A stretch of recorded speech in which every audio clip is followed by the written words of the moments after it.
দক্ষিণ এশিয়ার ভূ রাজনীতিতে বাংলাদেশ সবসময় একটি গুরুত্বপূর্ণ অবস্থানে রয়েছে।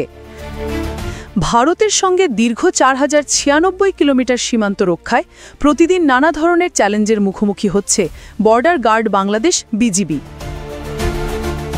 সাম্প্রতিক সময় সরকার সীমান্ত নিরাপত্তা জোরদার করার জন্য একাধিক পদক্ষেপ নিয়েছে, যার মধ্যে অন্যতম হল নতুন 3টি ব্যাটালিয়ন গঠন এবং সর্বাধুনিক প্রযুক্তি ব্যবহারের উদ্যোগ। বিজিবির এই নতুন পরিকল্পনা সীমান্ত নিরাপত্তার পাশাপাশি দেশের প্রতিরক্ষা সক্ষমতাকে এক নতুন উচ্চতায় পৌঁছে দিয়েছে। সম্প্রতি প্রজ্ঞাপন জারি করে সরকার ঘোষণা করেছে যে ভুরুঙ্গামারি, থানচি ও মেহেরপুর সীমান্তে নতুন 3টি ব্যাটালিয়ন গঠন করা হচ্ছে, যা সীমান্তের ভৌগোলিক জটিলতা ও অপরাধপ্রবণ এলাকাগুলোতে কার্যকর ভূমিকা রাখবে। এই উদ্যোগের অংশ হিসেবে মোট 2258টি নতুন পদ সৃষ্টির সিদ্ধান্ত নেওয়া হয়েছে। এর মধ্যে 2226টি পদ নতুন ব্যাটালিয়নগুলোর জন্য এবং 32টি পদ বিজিবি হাসপাতালের জন্য। এই পদগুলো পূরণ হলে সীমান্তে জনবল ঘাটতি অনেকাংশে কমে যাবে এবং টহল কার্যক্রম হবে আরও সুসংগঠিত। ভারতের সঙ্গে বাংলাদেশের সীমান্তে রয়েছে পাহাড়, নদী, অরণ্য ও জনবসতিপূর্ণ এলাকা, যেখানে প্রতিনিয়ত মাদক ও মানব পাচারকারীরা নতুন নতুন কৌশল ব্যবহার করছে। এই প্রেক্ষাপটে বিজিবির কার্যক্রমকে আরও গতিশীল করতে প্রযুক্তির সংযোজন একটি যুগান্তকারী পদক্ষেপ হিসেবে দেখা হচ্ছে। এই ধারাবাহিকতায় বিজিবি সম্প্রতি যুক্ত করেছে চীনের শীর্ষস্থানীয় ড্রোন নির্মাতা DJI-এর অত্যাধুনিক ম্যাট্রিক্স 350 RTK ড্রোন।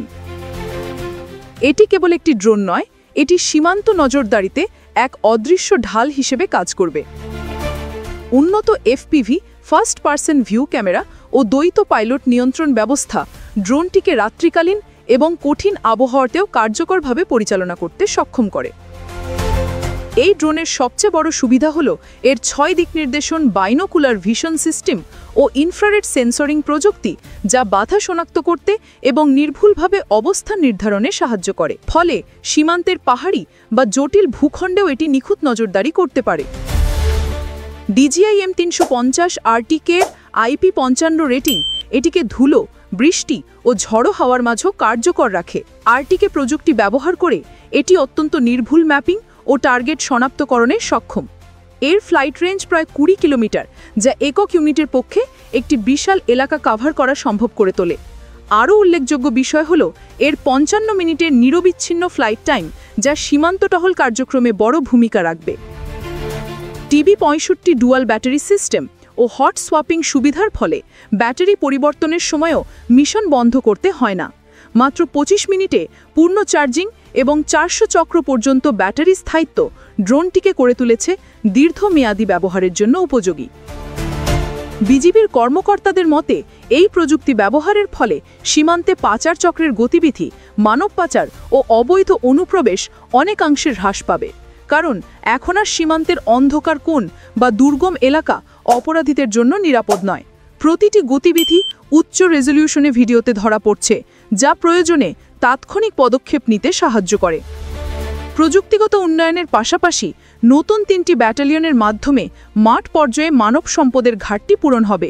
বিশেষ করে ভুরুঙ্গামারি, কুড়িগ্রাম, থানচি, বান্দরবন ও মেহেরপুরের মতো সংবেদনশীল এলাকায় নতুন ব্যাটালিয়নের উপস্থিতি সীমান্ত টহলকে আরও কার্যকর করবে।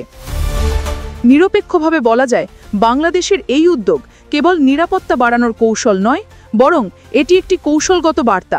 দেশটি এখন প্রযুক্তি, মানব সম্পদ ও কৌশলগত দক্ষতা 3 দিক থেকেই নিজেকে নতুন উচ্চতায় প্রতিষ্ঠিত করছে।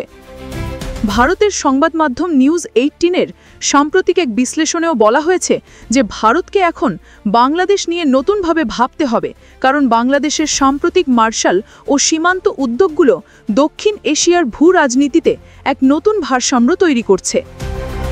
বিজিবির নতুন ব্যাটালিয়ন ও DJI M350 RTK ড্রোনের সংযোজন প্রমাণ করে যে বাংলাদেশ এখন আত্মরক্ষার পাশাপাশি আধুনিক সীমান্ত ব্যবস্থাপনার যুগে প্রবেশ করেছে। প্রযুক্তির সঙ্গে দক্ষ মানব সম্পদের এই সমন্বয় হতে পারে দেশের সীমান্ত নিরাপত্তার সবচেয়ে বড় শক্তি।